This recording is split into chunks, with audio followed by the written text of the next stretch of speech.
Panama case अपने आखिरी मराहिल की जानिब बढ़ रहा है। अब तक की जो पेशरफ्त हुई है इस केस में, आप लोग मुतमईन हैं बतौर मुद्दई? देखें, बड़ी ज़बरदस्त पेशरफ्त हुई है अब तक। आप इनके चेहरों को देखें, जो जो जुडिशल अकेडमी के अंदर गया है, बाहर आया, और जिस तरह का वावेला और गोलाबारी इन्होंने की है JIT के ऊपर, उससे तो ऐसे ही लग रहा है कि इन्होंने जितना झूठ आज तक बोला था कौम के सामने, वो सब का सब JIT वालों ने इनके सामने रख दिया। जी ये आपके मामलात हैं, और अभी तक आप कुछ नहीं दे सके।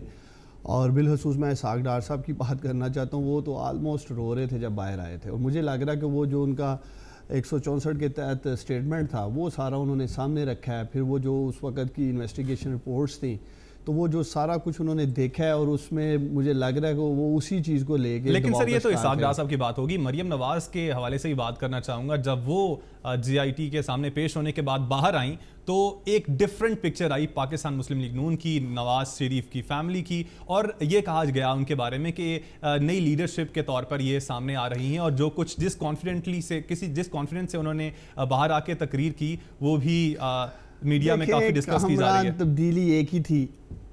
प्राइम मिनिस्टर साहब अब्बा जी जो हैं वो पर्ची से तकरीर कर रहे थे, और वो रटी रटाई 3-4 दिन की जो प्रैक्टिस थी वो उन्होंने आके मीडिया के सामने एक परफॉर्मेंस दी। अगर वो वाकई नून लीग वाले या वो समझती थी कि मैंने फ्यूचर में इस जमात को लीड करना, तो फिर उनका काम था मीडिया से जो क्वेश्चन से टेकअप करना।